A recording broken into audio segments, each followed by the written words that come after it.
안녕하세요, 여러분. 시옷입니다. 오늘은 책 추천 영상을 들고 왔어요. 제가 좋아하고 또 접근하기 쉬운 책 8권을 들고 왔고, 최대한 다양하게 골라보려고 했는데 소설이 대부분이고, 인터뷰집, 일기, 희곡도 있어요. 그러면 제가 좋아하는 책 소개 함께 보실까요? 첫 번째 책은 레미제라블 1권이에요. 저는 이 작품을 너무 좋아해서 책도 뮤지컬도 영화도 다 여러 번 봤는데요. 최근에 뮤지컬을 보고 1권부터 다시 읽고 있어요. 조카를 위해 빵을 훔친 장발장이 19년 동안의 감옥살이에서 석방된 뒤 또다시 절도와 살인의 유혹에 빠지지만 자신을 용서해준 미리엘 주교에게 감명받고 새로운 사람이 된다. 이 기본 스토리는 너무 유명해서 다들 알고 계시죠? 근데 책이 워낙 길다 보니까 쉽게 손이 가는 책은 아닌 것 같아요. 그래서 오늘은 1권에 대해서만 조금 얘기해 보려고 해요. 제가 가장 좋아하는 인물은 자베르 형사여서 나중에 5권까지 다 이야기할 수 있는 기회가 있었으면 좋겠어요. 이 책 161쪽에 보면 이런 이야기가 나와요. 이 책의 저자가 형법 문제와 법률에 의한 처벌에 관해 연구하던 중 빵 한 조각을 훔친 것이 한 사람의 운명이 파멸하는 출발점이 된 예를 접한 것은 이것이 두 번째다. 클로드 괴가 빵 한 조각을 훔쳤고 장발장이 빵 한 조각을 훔쳤다. 영국의 통계에 의하면 런던에서는 절도 5건 중 4건이 굶주림의 그 직접적인 원인이 있는 것으로 확인되고 있다. 1832년 빅토르 위고는 클로드 괴 사형 집행에 참관했어요. 굶주리는 아내와 자식을 위해 먹을 것을 훔치다 걸려 감옥에 갔고 결국에는 살인도 저질러 사형을 당한 인물이에요. 위고는 클레드게를 그렇게 만든 책임이 사회에 있다고 생각했어요. 그래서 작가는 미리엘 주교의 입을 빌려 이렇게 말을 해요. 가급적 죄를 적게 짓는 것은 인간의 법이다. 전혀 죄를 짓지 않는 것은 천사의 꿈이다. 사회는 스스로 만들어낸 암흑에 책임을 져야 한다. 죄인은 죄를 범한 자가 아니라 그늘을 만든 자다. 죄인은 죄를 범한 자가 아니라 그늘을 만든 자다. 저는 이 한 문장에 레미제라블이 모두 담겨 있는 것 같아요. 그래도 에이, 장발장이 잘못했지. 그때 누구는 안 굶었나? 그렇다고 다 도둑질을 했나? 라고 얘기할 수도 있겠죠. 저는 우리 주변에도 이런 목소리가 많은 것 같아요. 가난한 집에서 자라 학원을 못 다녀도 서울대 간 애가 있는데 학대하는 부모 밑에서도 반듯하게 자란 아이들이 있는데 하는 목소리요. 장발장도 자신을 심판대에 올려놨어요. 그는 자기 자신을 심판하기 시작했다. 그는 자기가 부당하게 벌을 받은 결백한 사람이 아니라는 것을 인정했다. 그는 자기가 비난받을 만한 극단적인 행동을 저질렀다는 것을 자인했다. 장발장은 자신이 옳지 않았음을 알았어요. 하지만 이어 자문했죠. 이 불행한 사건에서 잘못은 나 한 사람에게 있는가? 부지런한 노동자임에도 먹을 게 없었던 현실. 과오를 범하고 자백하기는 했지만 가혹하고 과도했던 징벌. 한쪽의 저울판에 실려있는 과중한 무게. 그는 계속된 자문 끝에 사회를 판결하고 유죄를 선고했어요. 자기가 가한 손해와 자기에게 가해진 손해 사이에 균형이 맞지 않는다고. 자기가 받은 징벌은 부당한 것은 아니었지만 확실히 불공정한 것이라고. 공정과 공평을 이렇게 분리시키고 이야기는 시작돼요. 저는 이번 뮤지컬을 보고 좀 실망하긴 했지만 영화는 정말 훌륭해서 아직 안 보신 분들 있으면 넷플릭스에서 한번 봐보세요. 그 다음에 책도 꼭 읽어보시길 추천해드릴게요. 영화에서 생략된 부분도 많고 좋은 문장, 생각해볼 이야기가 훨씬 더 많아요. 오늘은 소개해드릴 책이 많으니까 여기에서 끝나지만 정말 다음 기회에 레미제라블을 깊게 얘기해보고 싶어요. 레미제라블 책 소개를 끝내기 전에 제가 정말 좋아했던 수많은 문장 중에 한 문장을 소개해드릴게요. 사회의 유죄를 선고했던, 이 사회의 불공정함을 증오했던 장발장이 시장이 된 다음 팡틴을 만나고 그녀의 비통한 과거에 대해 알게 된 후 했던 문장이에요. 당신이 나온 그 지옥은 천국의 첫 번째 형태요. 거기서부터만 시작해야 했던 것이요. 누구나 잔잔하게 어려운 시기가 있고 또 나에게만 유독 가혹한 것 같은 시기가 있죠. 저는 그런 시기와 좋은 시기를 완전하게 분리해서 생각할 때가 많았어요. 그래서 힘든 시기를 얼른 벗어나고 싶었고요. 그런 시기가 있기 때문에 지금의 내가 있을 수도 있다고 생각해 본 적은 많지만 내가 나온 그 지옥이 천국의 첫 번째 형태라고 거기서부터 시작해야만 했다고 제 스스로 얘기해 준 적은 없는 것 같아요. 장발장의 이 말에 저는 많이 위로를 받았어요. 여러분도 지금 어려운 시기에 계시다면 이 문장이 위로가 되길 바라요. 두 번째 책은 페터 한트케의 소망 없는 불행입니다. 제게 정말 소중한 책이고 저한테 어떤 책을 좋아하냐고 물어봤을 때 이 책을 얘기한 적이 가장 많아요. 이 책은 재기발랄하고 호기심 많고 배움의 욕구가 있던 한 여성이 어떻게 거절당하고 언어를 빼앗기는가를 보여줘요. 그와 동시에 글쓰기에 대해서도 이야기하는 책이에요. 그 여성의 삶을 아들이 기록하는 산문 형식인데 실제 작가의 어머니도 1971년 수면제를 다량으로 복용하고 자살을 했고 그 체험을 바탕으로 쓴 소설이에요. 단지 한 여성, 한 어머니에 대한 이야기라기보다는 삶, 소망, 언어를 박탈당한 익명의 사람들에 대한 이야기예요. 그리고 한 존재를, 한 개별성을 이데올로기가, 시대가, 역사가 어떻게 만들었는가를 담고 있어요. 책을 읽다 보면 삶과 언어가 굉장히 잘 연결된 문장들이 나와요. 한 문장을 읽어드리자면 문학은 그녀에게 자신에 대해 생각하도록 가르쳐준 것이 아니라 그런 생각을 하기에는 이제 너무 늦었다는 것을 보여주었다. 이 소설을 어머니에 대한 이야기, 페미니즘 소설이라는 하나의 시선으로만 보지 않고 글쓰기라는 두 가지의 플롯을 보며 읽어가시면 조금 더 깊은 독서를 하실 수 있을 거예요. 정말 어떤 단어도 문장도 뺄 수 없는 완벽한 책이라고 생각을 했고 읽으면서도 공부하면서도 너무 많이 울고 배웠어요. 모든 문장이 다 소중하고 책이 굉장히 짧아요. 한 80페이지도 안 되거든요. 그래서 제가 조금만 설명해도 여러분이 이 책을 읽으면서 느낄 수 있는 걸 많이 뺏게 될 거예요. 그래서 이만큼만 설명하고 넘어가겠지만 다음에 서점 가시면 한번 관심 갖고 들춰봐 주세요. 그리고 제목이 소망 없는 불행이잖아요. 그런데 어머니는 소망이 있어서 불행했거든요. 이 책 19페이지에 이런 문장이 있어요. 소망 없이 사는 게 어떤 식으로든 행복하다고 여기는 사람은 아주 드물었으며 소망 없이 사는 걸 모두가 불행하게 생각했다. 가끔 바라는 게 없어서 행복한 사람들이 있잖아요. 모든 게 충족돼서 행복한 게 아니라 그냥 바라지 않아서 행복한 사람들이요. 이 어머니 주변에도 그런 사람들이 있었을 거예요. 여자가 왜 학교에 가? 여자가 왜 좋은 직업을 가져야 돼? 나는 그냥 결혼하고 싶은데. 멋진 남자 만나서 아이 낳고 행복하게 살아야지. 여자는 경복하게 웃으면 안 돼. 나는 조신한 형모양차가 될 거야. 그리고 제 주변에도 그런 사람들은 있어요. 싸울 필요도 못 느끼고 투쟁을 분노라고 쉽게 취급해버리면서 자기만 쉬운 행복을 찾는 사람들이요. 조직에도 그런 사람들은 항상 한두 명씩 있는 것 같아요. 저는 소망이 있어서 불행한 사람도 있지만 소망이 없어서 자신이 불행한지도 모르는 사람들도 있다고 생각해요. 책 제목 소망 없는 불행은 그렇게 두 가지로 볼 수 있을 것 같아요. 내 안에 소망은 있지만 사회가 규정하는 나 때문에 뭘 바랄 수도 없는 소망 없는 불행과 내 안에 소망조차 없어서 불행한지도 모르는 지독히 불행한 상태인 소망 없는 불행. 그래서 이 책을 읽을 때도 좋지만 펼치기 전 덮고 나서 제목을 가만 바라볼 때도 생각해 볼 거리가 정말 많아서 좋아하는 책이에요. 그리고 그 다음은 가와바타 야스나리의 설국입니다. 이 책을 의외로 어려워하시는 분들이 있더라고요. 아무래도 한 번에 완결판이 쓰인 게 아니라서 막 달려가는 스토리는 아니에요.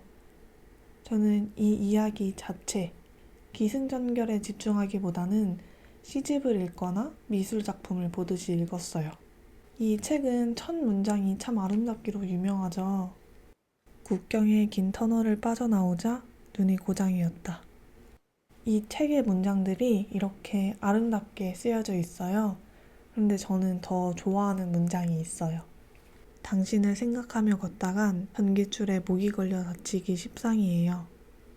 눈이 얼마나 많이 오냐면 이틀에 6잔은 쌓여서 당신을 생각하며 걷다간 전깃줄에 목이 걸릴 정도라는 말이에요.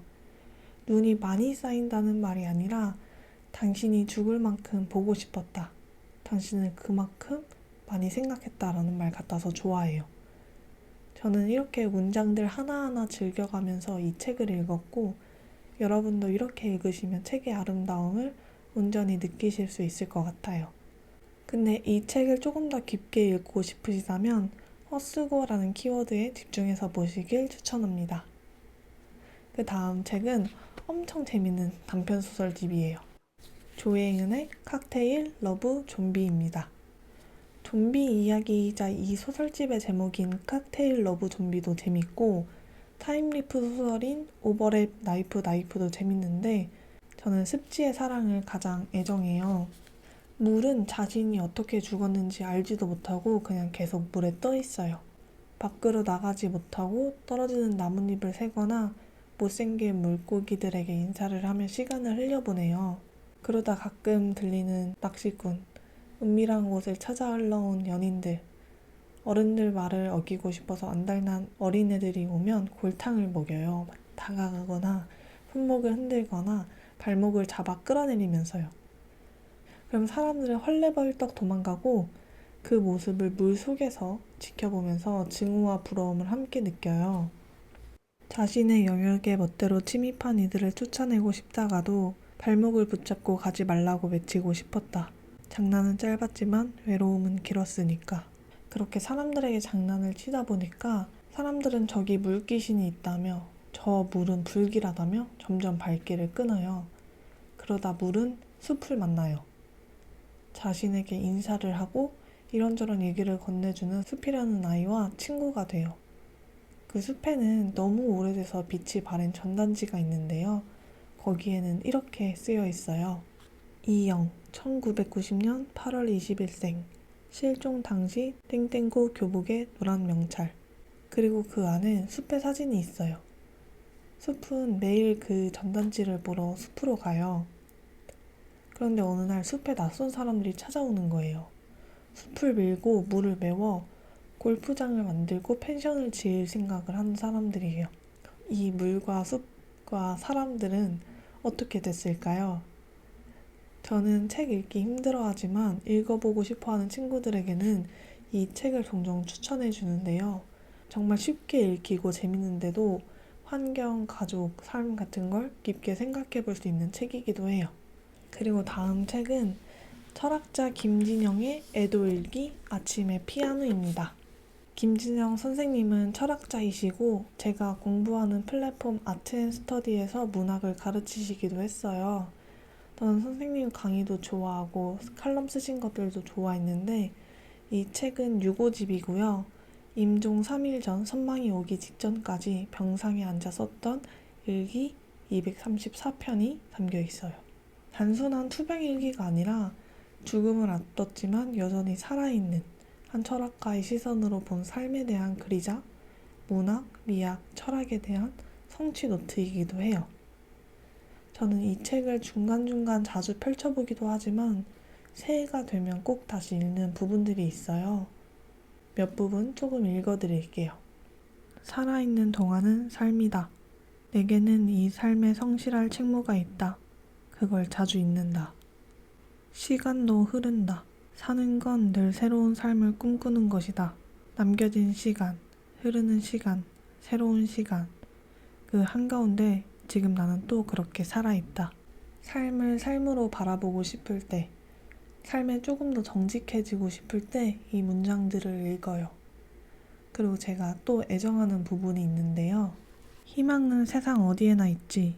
그런데 그 희망들은 우리의 것이 아니야. 강의 중에 자주 인용했던 카프카의 희망 변증론. 그때마다 뒤에 문장만을 붙들고 희망의 부재와 부당한 현실의 관계에 대해서만 따지고 물었었다. 지금은 앞 문장이 비밀스러운 허주처럼 여겨진다. 세상 곳곳에 편재하는 희망들, 풍경들 곳곳에 비나늘 안에 대기처럼 가득한 희망들이 있다. 세상이 다시 다정해진다. 저도 책을 읽으면서 꽂히는 부분들이 있고 제 식대로 해석해서 삶과 현실, 사회를 바라볼 때가 많아요. 책뿐만 아니라 여러 상황에서도 하나를 배우면 생각을 바꾸려고 하죠. 그럴 때 제가 저에게 언제나 친절하지는 않아요. 내 자신을 아프게도 하고 내가 너무 무지하거나 순진하다고 몰아붙이면서 더 좋은 사람이 되려고 할 때가 있어요. 그런데 사람도 글도 세상도 너무 입체적이어서 희망의 부재에서 희망을 발견할 수도 있고 그런 걸 또 선생님의 시선으로 이렇게 읽으니까 좋았어요. 그리고 맨 마지막 글은 한 줄입니다. 내 마음은 편안하다. 저는 같이 나온 이별의 풀가와 낯선 기억들도 있어요. 평생 두고두고 읽고 싶은 문장들이라 오늘 여러분께도 소개해드렸어요. 관심 있으시면 한번 구경해 보세요. 그 다음은 셰익스피어의 리어 왕입니다. 셰익스피어 4대 비극이 너무 유명해서 많이 읽어보셨을 것 같기도 하고 또 한편으론 너무 유명한데도 쉽게 손이 가는 책은 아니었을 것 같기도 해요.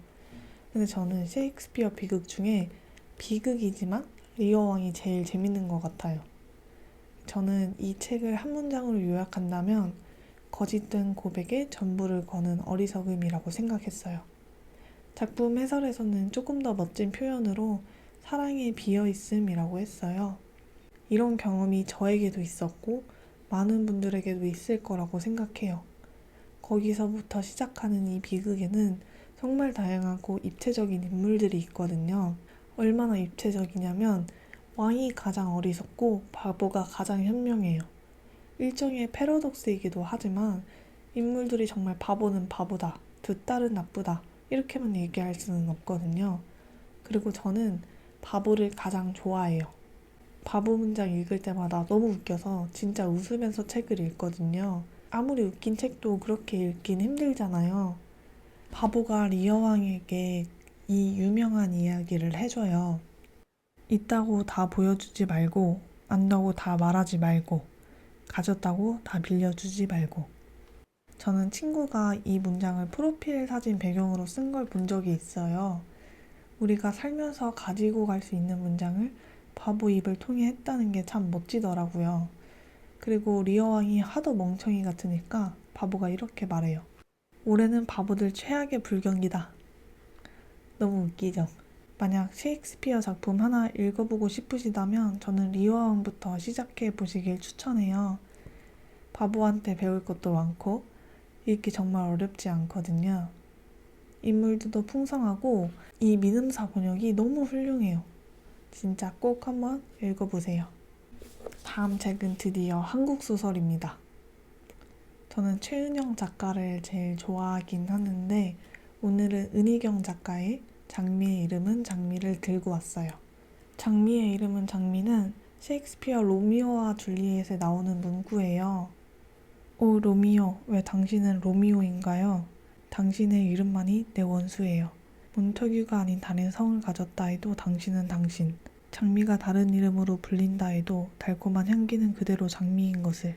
로미오 역시 로미오란 이름이 아니더라도 그 사랑스러움은 그대로 남아있는 것을. 이혼을 하고 뉴욕으로 간 46 수진이 어학원에서 만난 세네갈 대학생 마마두와 대화를 하면서 관련된 부분이 나오거든요. 마마두가 셰익스피어 가든을 좋아한다고 말해요. 셰익스피어 작품에 등장하는 식물들을 작품 속 문구와 전시해 놓은 정원인데요.